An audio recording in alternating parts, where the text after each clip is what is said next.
nosso coração. O Espírito Santo, ele nos protege, ele nos dá armadura.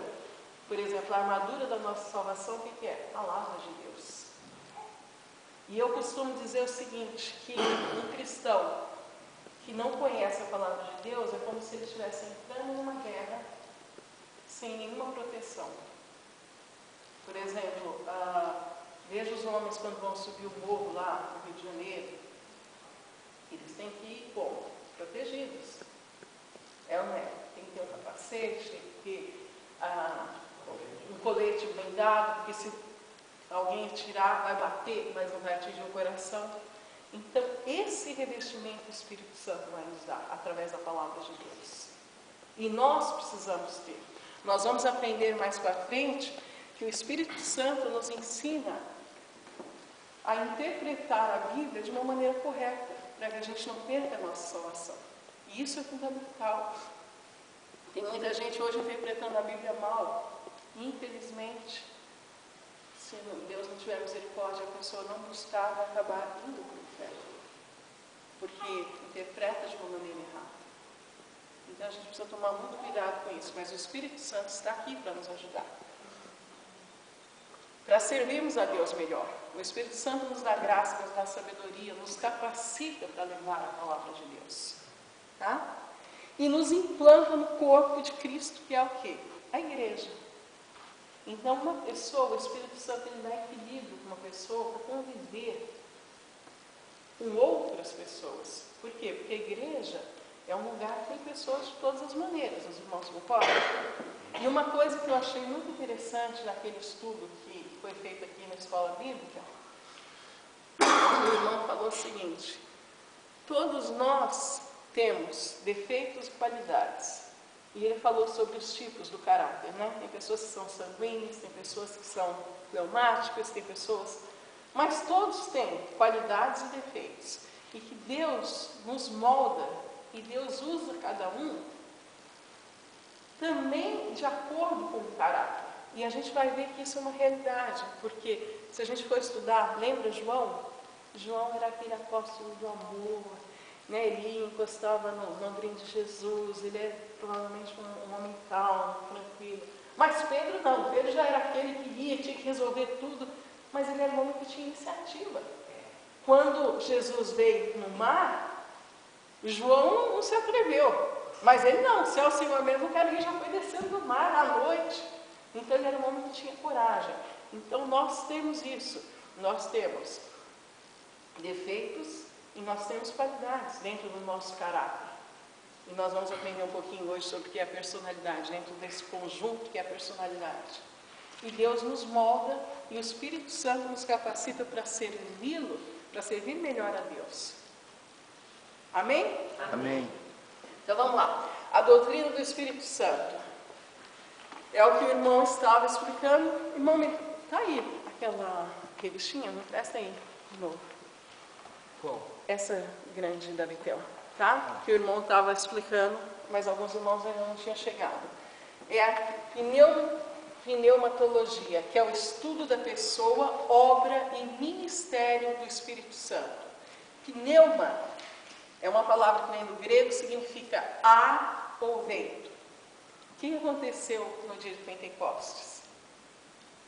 Soprou um vento forte e o Espírito Santo veio e encheu aquele lugar. Então, pneuma, ar, vento. Pneu, respirar. Tá? Soprar e inspirar. O Espírito Santo nos inspira para falar a palavra de Deus. Nos inspira para orar por alguém. Vocês já tiveram essa experiência? Estar num lugar e sentir de orar por alguém e Deus te dá uma palavra e era exatamente aquela palavra que a pessoa estava precisando. É a inspiração dada por quem? Pelo Espírito Santo. Enviar uma mensagem para a internet, isso formado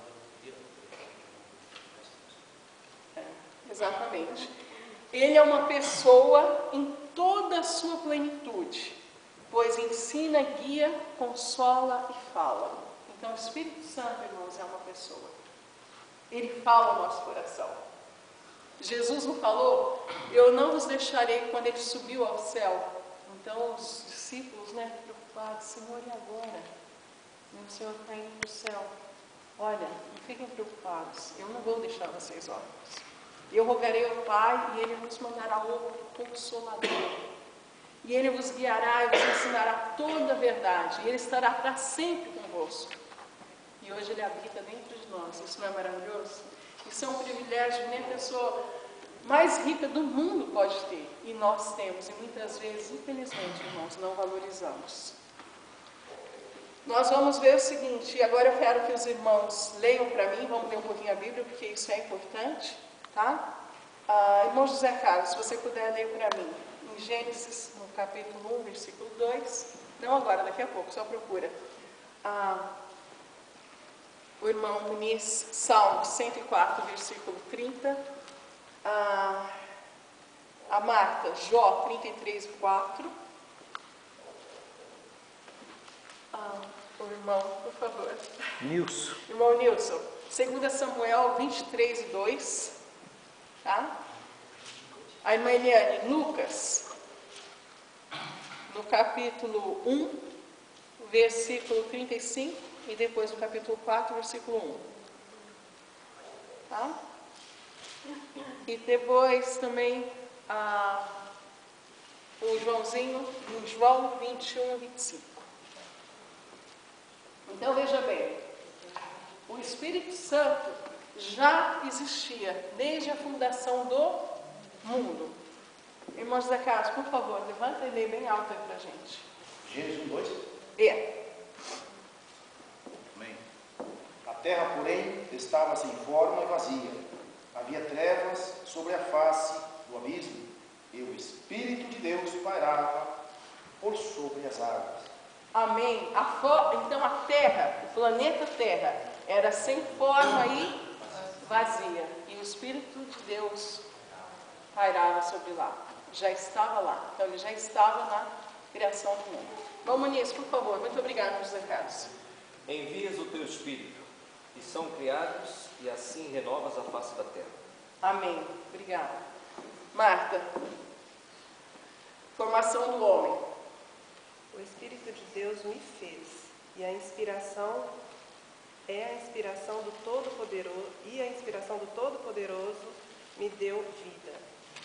Muito obrigada. Então o Espírito de Deus me fez, e a inspiração do Todo-Poderoso me deu o quê? Vida.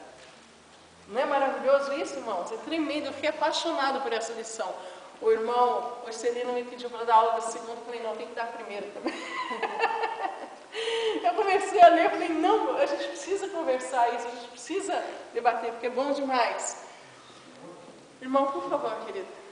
Eu? O 2 Samuel 2, né? 2 Samuel 23 e 2. O Espírito do Senhor falou por mim, e a sua palavra esteve em minha boca. Amém. Então aqui, lembra que eu expliquei para os irmãos? Nós somos privilegiados, irmãos. Na época, tudo que nós estamos falando aqui é do Antigo Testamento. Então, Deus se manifestava, dava uma porção, tá? Para reis, juízes, sacerdotes do seu Espírito. E essas pessoas governavam uma nação. Hoje, quem aceita Jesus como único e suficiente Salvador, que quer ter uma vida com Deus, tem o direito de ter o Espírito Santo morando em você e morando em mim. Então isso é um privilégio. Antes era uma pessoa que tinha. Aqui tem, vocês lembram daquela passagem bíblica? Só um minuto, irmão Nilson, tá? Que Moisés, ele estava cansado e então Jetro, sogro dele, fala para ele, olha, não dá para você sozinho administrar essa multidão toda. É gente demais, é problema demais. Você não, humanamente é impossível uma pessoa só. Então Deus fala, agora eu vou dividir a porção do meu Espírito. Olha, veja entre o povo 70 anciãos, pessoas de boa reputação, e eu vou colocar o meu Espírito para ajudar a administrar esse povo. Mas hoje nós somos o templo do Espírito Santo. Nós temos esse direito. Amém? Amém. Vale glória a Deus, não vale? Aleluia. Aqui, irmão. Já que nós estamos falando sobre